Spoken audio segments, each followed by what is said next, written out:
ಗೌಡ್ರೆ ಏನಾಯ್ತು? ಯಾಕೆ ಮನೆ ಸಾಮಾನೆಲ್ಲ ಆಚೆ ಹಾಕಿದಿರಾ? ಮೊದಲ ಟೀಚರ್ ಬನ್ನಿ ಬನ್ನಿ, ಸರಿಯಾದ ಟೈಮ್ಗೆನೆ ಬಂದ್ರಿ. ಒಂದಾಗಿದೆ, ಮನೆ ಸಾಮಾನೆಲ್ಲ ಯಾಕೆ ಆಚೆ ಹಾಕ್ತಿದ್ರ ಅಂತ ಹೇಳಿ. ಇಲ್ಲ ಮಣ್ಣಂಗ್ ಕೂತಿನಲ್ಲ, ಅವನ್ನೇ ಕೇಳಿ. ಗೌಡ್ರೆ ಏನಾಯ್ತು ಅಂತ ನೀವಾದ್ರೂ ಹೇಳಿ. ಮಾಡಬಾರ್ದು ಕೆಲಸ ಮಾಡಿ ಮಾತಾಡೋದಕ್ಕಾಗದೆ ಸುಮ್ಮನ್ ಕೂತಾನಲ್ಲ, ಕೇಳಿ. ಪಾರೋರೆ ಏನಾಯ್ತು ಅಂತ ನೀವಾದ್ರೂ ಹೇಳಿ. ಇವರೊಬ್ರು ಏನು ಮಾತಾಡಂಗಿಲ್ಲ, ವಾಂತಿ ಮಾಡ್ಕೊಂಡ್ಬಿಡ್ತಾರೆ. ಅದ್ರ ಅರ್ಥ ಮದುವೆ ಆಗದೆ ಇರೋ ಹುಡುಗಿಗೆ ತಲೆ ಕೆಡಿಸಿ ಪ್ರೆಗ್ನೆಂಟ್ ಮಾಡಿದಾನೆ ಅಂತ. ಗೌಡ್ರೆ ಸಾಕ್ಷಿ ಇಲ್ದ ಅದ್ ಹೇಗೆ ಹೇಳ್ತೀರಾ? ಇವ್ರ ಅಟ್ಟಿಲಿ ಇವ್ರಿಬ್ರು ಇರ್ತಾರಲ್ಲ, ಇವ್ರನ್ನ ಕೇಳಿ ಏನಾಯ್ತು ಅಂತ ಹೇಳ್ತಾರೆ. ಮಧುರ ಅವ್ರೆ, ಇವ್ರು ಕುರ್ಕೊಂಡ್ ಬಂದಾಗ್ಲೆಲ್ಲ ಪಾರೋರು ಇವ್ರನ್ನ ರೂಮ್ ಕರ್ಕೊಂಡೋಗಿ ಮಲಗಿಸ್ತಾ ಇದ್ರು. ಅಡ ಕೆಕ್ಕಬುಲ್ಲ ಕ್ವಾಣ ಕರ್ಕೊಂಡೋಗಿ ಮಲಗಿಸ್ತೇಟ್ಕಲೆ ಬಸ್ರಿ ಆಗ್ಬಿಟ್ಟಾಳ. ಆಗದೆ ವಾಂತಿ ಮಾಡ್ಕೊಂಡ್ಬಿಡ್ತಾಳ. ನೋಡಿ ಗೌಡ್ರೆ, ನೀವ್ ಯಾರೇ ಏನೇ ಮಾತಾಡ್ಕೊಂಡ್ರು ನಾ ಏನು ಮಾಡಕ್ ಆಗಲ್ಲ. ನಾನು ತಪ್ಪು ಮಾಡಿಲ್ಲ. ಬಂದ ಇವಳನ್ನ ಕೇಳಿ ನೋಡಿ. ಪಾರು, ಈ ವಿಷಯ ದೊಡ್ಡದಾಗ ಮುಂಚೆ ನಾನು ಹಿಂಗ್ ಒಂದ್ ಪ್ರಶ್ನೆ ಕೇಳ್ತೀನಿ, ಸರಿಯಾಗಿ ಉತ್ತರ ಕೊಡು. ಗೌಡ್ರು ಕುಡ್ಕೊಂಡ್ ಬಂದಾಗೆಲ್ಲ ನೀನ್ ಅವ್ರನ್ನ ರೂಮ್ ಕರ್ಕೊಂಡು ಹೋಗಿ ಮಲಗಿಸ್ತಿದ್ದ? ಹೌದು ಮಧುರ ಅವ್ರೆ, ನಾನು ಇವ್ರನ್ನ ಕರ್ಕೊಂಡು ಹೋಗಿ ಕ್ವಾಣನ್ ಮಲಗಿಸ್ತಿದ್ದೆ. ಇಷ್ಟು ಸಾಕ? ಇದಕ್ಕಿಂತ ಸಾಕ್ಷಿ ಬೇಕಾ? ಬರೀ ಅಷ್ಟೇ ಹೋಗ್ಬಿಟ್ರೆ ಆಯ್ತಾ? ಆಮೇಲೆ ಯಾರು ನಡೀತು ಅಂತ ಕೇಳಿ. ಬಾರೋರೆ, ನೀವಿಲ್ಲಿ ಯಾರಿಗೂ ಹೆದರ್ಕಣ್ಕಾದಿಲ್ಲ. ಯೂನಿಫಾರ್ಮ್ ಹಾಕೊಂಡು ಬಂದು ನಾನೇ ನಿಮ್ಮ ಪರವಾಗಿ ನಿಂತ್ಕಂತೆ. ಗೌಡ್ರನ್ನ ರೂಮಿಗೆ ಕರ್ಕೊಂಡು ಹೋದ ಮೇಲೆ ಎಂತಾಯ್ತಂದೇಳಿ ಧೈರ್ಯವಾಗಿ ಹೇಳಿ. ಅಯ್ಯೋ, ಆ ಹುಡುಗಿಗೆ ಕೇಳಿದ ಪ್ರಶ್ನೆ ಕೇಳಿ ಮತ್ತೆ ಮತ್ತೆ ಅದ್ ಎಷ್ಟು ಸತಿ ವಾಂತಿ ಮಾಡಿಸ್ತೀರಿ? ಮೊದಲ ಟೀಚರ್ ಇವನ್ ಬಗ್ಗೆ ಪಕ್ಕ ತಿಳ್ಕೊಂಡೆಯ ನಾವು ಊರಿಂದ ಬಹಿಷ್ಕಾರ ಹಾಕ್ಸಿರೋದು.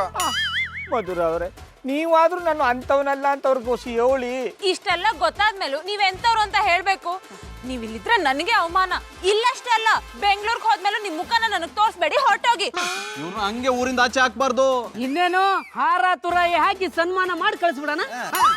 ಊರಿಂದ ಇವ್ರ ಹೆಂಡತಿ ಪುಟ್ಟಮಲ್ಲಿ ಅವ್ರನ್ನ ಕರೆಸಿ ಊರ್ ಜನದ ಮುಂದೆ ಚಪ್ಪಲಿ ಸೇವೆ ಮಾಡಿಸಿ, ತಲೆ ಬೋಳ್ಸಿ, ಕತ್ತೆ ಮೇಲೆ ಕೂರಿಸಿ, ಮೆರವಣಿಗೆ ಮಾಡಿಸಿ, ಆಮೇಲೆ ಊರಿಂದ ಆಚೆ ಹಾಕ್ಬೇಕು. ಕೊಡೋದ್ ಕೊಟ್ರಿ, ಸಾಣೆ ಒಳ್ಳೆ ಐಡಿಯಾನೇ ಕೊಟ್ರಿ. ಇವತ್ತನೇ ಪುಟ್ಟಮಲ್ಲಿ ಅವ್ರನ್ನ ಕರ್ಸಿ ಈ ವೈನ್ನ ಕತ್ತೆ ಮೇಲೆ ಕೂರಿಸಿ ಮೆರವಣಿಗೆ ಮಾಡ್ಸವು. ಬೇಡ ಬೇಡ ಬೇಡ ಬೇಡ ಬೇಡ ಬೇಡ ಬೇಡ ಬೇಡ ಬೇಡ ಬೇಡ. ಏನಾದ್ದು? ಯಾಕೆ ಗಿರ್ಚ್ಕೊಂಡಿರಿ? ಇಷ್ಟೊತ್ತು ನಾ ಕಂಡಿದ್ದು ಕನ್ಸ.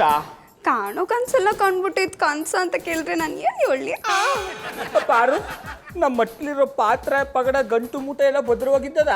ಹ್ಞೂ, ಎಲ್ಲ ಕ್ವಾಣಲ್ಲಿ ಭದ್ರವಾಗ್ಯವೆ. ಯಾಕೆ? ಹೋಗಪ್ಪ, ಈ ಕನ್ಸು ಕಂಡಾಗಿಂದ ನನ್ನ ಮನ್ಸಿಗೆ ಯಾಕೋ ನೆಮ್ಮದಿನೇ ಇಲ್ಲ. ಅಂತ ಕನ್ಸು ಏನ್ ಕಂಡ್ರಿ? ಆ ಊರುಗೌಡ ಬಂದು ಪಾತ್ರ ಪಗಡನೆಲ್ಲ ಆಚೆಗೆ ಹಾಕಿ ನಮಗೂ ಬಹಿಷ್ಕಾರ ಹಾಕಿ ಊರಿಂದ ಆಚೆಗೆ ಹಾಕ್ಬಿಟ್ಟಿದ್ದ. ಬಹಿಷ್ಕಾರ ಹಾಕುವಂತ ಕನ್ಸು ಯಾಕೆ ಕಂಡ್ರಿ? ಎಲ್ಲ ನಿನ್ ವಾಂತಿ ಪ್ರಭಾವ. ಅಯ್ಯೋ, ನಮ್ಮ ಮಟ್ಟಿಲ್ ನಾನ್ ವಾಂತಿ ಮಾಡಿದ್ರೆ ಅವ್ರಿಗೇನ್ ಕಷ್ಟ ಆಯ್ತು? ಅದೇ ನನಗೂ ಗೊತ್ತಾಯ್ತಾ ಇಲ್ಲ ಪಾರು. ರಾಮ, ಯಾಕೋ 2-3 ದಿನದಿಂದ ನೀವು ಒಂಥರ ಆಡ್ತಾ ಇದ್ದೀರಿ. ನಿಮ್ಗೆ ಏನಾದ್ದು ಅಂತ ಹೇಳಿ, ನಾನ್ ಪರಿಹಾರ ಕೊಡ್ತೀನಿ. ನೀನೇ ನನ್ನ ಸಮಸ್ಯೆ ಆಗಿರ್ಬೇಕಾರೆ ನೀ ಯಾವ ಸೀಮಾ ಪರಿಹಾರ ಕೊಟ್ಟೆ? ಚಂದ್ರ, ಇದ್ರ ಹೋಗ್ತಂಗ್ ಮಾತಾಡಿದ್ರೆ ನಾನು ಏನಂತ ಅರ್ಥ ಮಾಡ್ಕೋಬೇಕು? ಹೊಸಿ ಬಿಡ್ಸಿ ಹೇಳಿ. ತೊಂದ್ರೆ ಇಲ್ಲ, ನಂಗೂ ತೊಂದ್ರೆ ಇಲ್ಲ.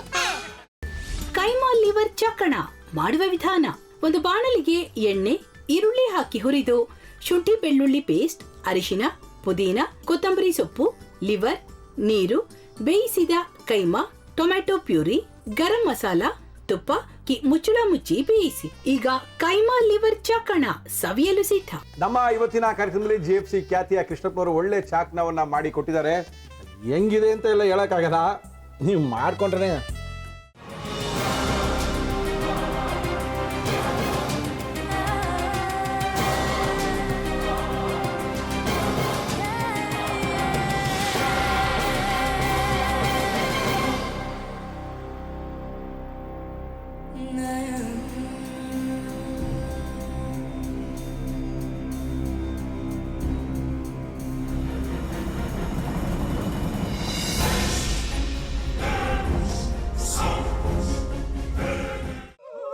ಎಟ್ಟಿ ತಕೊಳಕ್ ಬಂದವ್ರನ್ನ ಸುಮ್ಮನೆ ಬಿಡಲ್ಲ, ರೂಮ್ ಕರ್ಕೊಂಡೋಗಿ ಸಾಯಿಸ್ಬಿಡ್ತದೆ.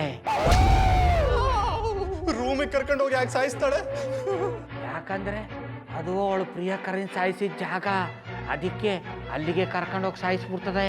ಈ ಮನೇಲಿ ದೆವ್ವ ಇದೆ ಅಂತ ಭಾಸ್ಕರ್ ಅವ್ರು ನನ್ಗೆ ಹೇಳೇ ಇಲ್ಲ. ಅವ್ರ ಹಟ್ಟಿಲಿ ವಾಸ ಆಗಿದ್ರ ತಾನೆ ಹೇಳಕ. ಹಟ್ಟಿಲಿ ವಾಸ ಆಗಿರೋರ್ನ ಯಾನು ಮಾಡಲ್ಲ, ಆದ್ರೆ ಅಟ್ಟಿ ತಕೊಳಕ್ ಬಂದವ್ರನ್ನ ಅದು ಸುಮ್ಮನೆ ಬಿಡಲ್ಲ ಬಿಡಲ್ಲ ಬಿಡಲ್ಲ. ಇದನ್ನೆಲ್ಲ ಹೇಳ್ತಿದ್ಯಲ್ಲ, ನೀ ಯಾರು? ನಾನು ಅಟ್ಟಿ ವಾಚ್ಮ್ಯಾನ್. ನಾನು ಅರ್ಜೆಂಟಾಗಿ ರಾಮನಗರ ಹೋಗ್ಬೇಕು. ನೀನು ವೆಹಿಕಲ್ ಕಳಿಸ್ತೀಯಾ? ಅಷ್ಟೇ ತಾನೇ? ಎಷ್ಟು ಗಂಟೆಗೆ ಅಂತ ಹೇಳಿ ಕಳಿಸ್ತೀನಿ. ಮೊನ್ನೆ ಯಾರೊಬ್ರನ್ನ ಕಳಿಸಿದ್ಯಲ್ಲ, ಅವನೇ ಕಳಿಸು, ಚೆನ್ನಾಗಿ ಓಡಿಸ್ತಾನ ಅವನು. ಮೊನ್ನೆನಾ? ಹಾ, ಶಿವು ಇರಬೇಕು. ಹಾ, ಅವನೇ. ಅಯ್ಯೋ, ಅವ್ನು ನಿನ್ನೆಯಿಂದ ಕೆಲಸಕ್ಕೆ ಬಂದಿಲ್ಲ. ಫೋನ್ ಮಾಡಿದ್ರೆ ರಿಸೀವ್ ಮಾಡ್ತಿಲ್ಲ.